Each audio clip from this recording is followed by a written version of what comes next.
Yes, Bwana Yesu asifiwe. Mpendwa unayenitazama mahali kokote uliko, hivi unafahamu kwamba yale yote mambo yanayoendelea yote yalitabiriwa kutokea?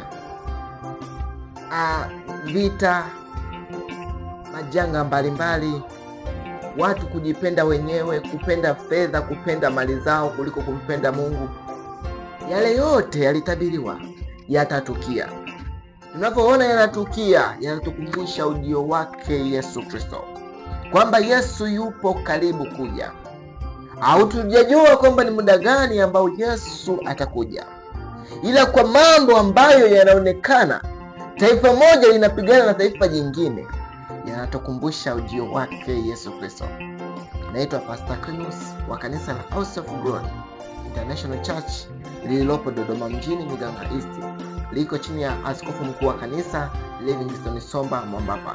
Nikukaribishe usikilize somo hili fupi sana ambalo natamani uyaone mambo yalivyo, uyaone mambo ambayo yanaendelea kutukia. Ni kitu gani ambacho kinamaanisha? Ni wakati gani tulionao sasa? Ni hatua gani unatakiwa uichukue wewe kama mpendwa unayemwamini Yesu Kristo katika maisha yako? Wakati ni sasa, mpendwa, kusikiliza Injili. Unafahamu kwamba kuna wakati utafika utatamani kusikiliza Injili na usipate hiyo nafasi. Utatamani kutafuta Injili kila mahali popote na usiipate. Kama ni mitandao ya kijamii, unakuta mitandao yote imefungwa, hauna access tena ya kusikiliza Injili ambayo unaisikia muda huu.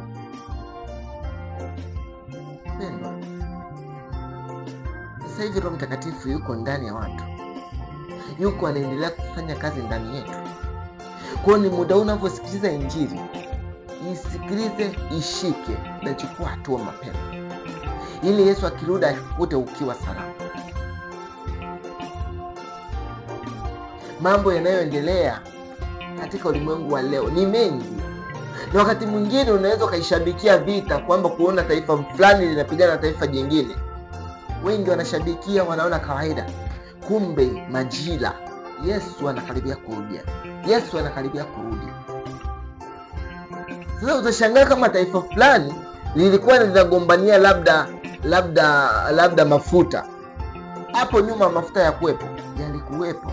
Kwa nini sasa hivi? Au taifa fulani linagombania kitu fulani.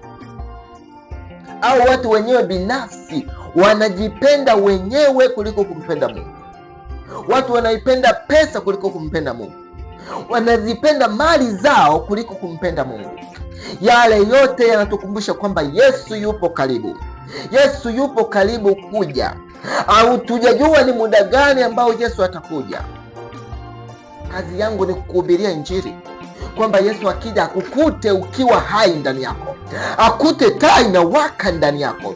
Akikuta taa imezimika, umeenda kutafuta mafuta kama wale wanawali, bwana harusi anakuja nakuta watu wametoka kutafuta mafuta kwa ajili ya kuweka kwenye taa zao.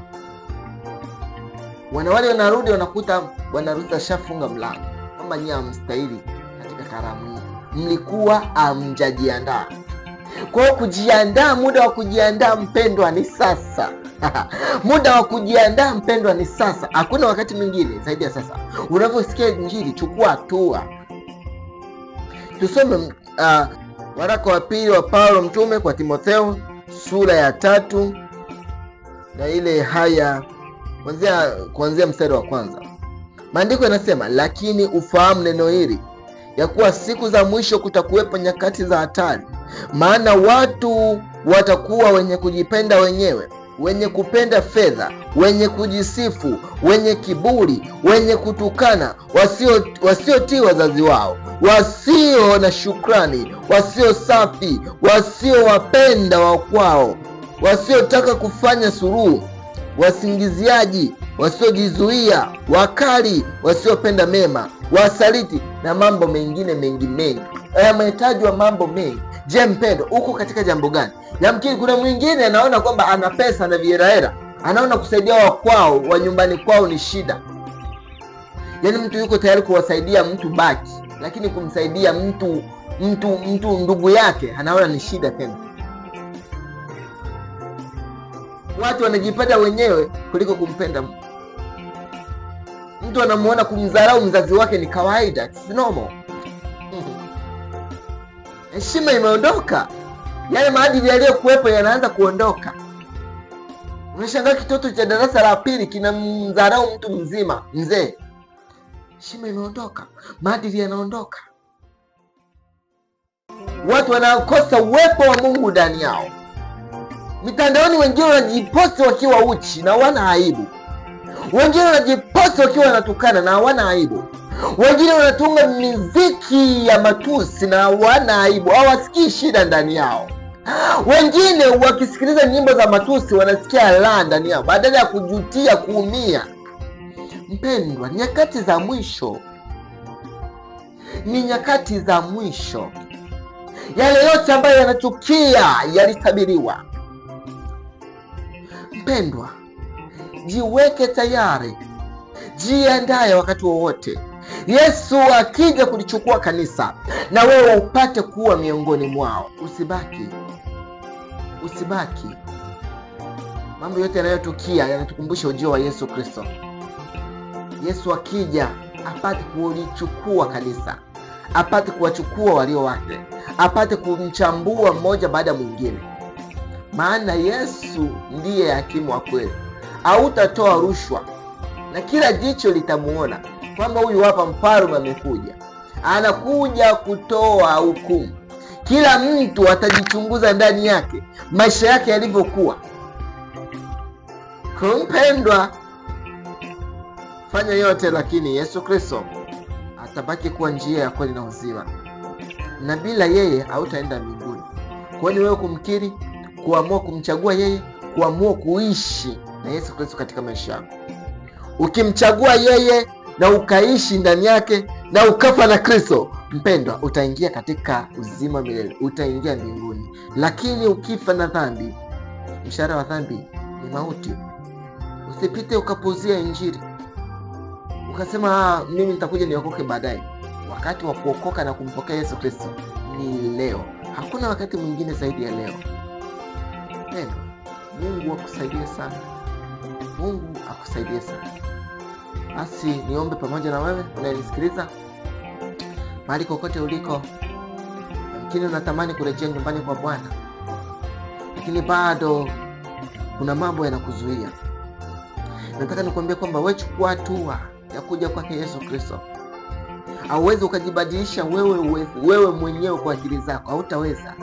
Lakini Yesu Kristo ukishamwamini, ukamkiri, akaingia katika maisha yako, atakubadilisha. Yale yote ambayo yanaonekana kuwa ni magumu katika maisha, Yesu anayaweza, atakusaidia. Mungu akubariki sana. Basi niombe na wewe mahali kokote uliko. Asante Bwana Yesu kwa ajili kila mmoja anayesikia sauti hii mahali kokote aliko. Namweka mikononi mwako Bwana.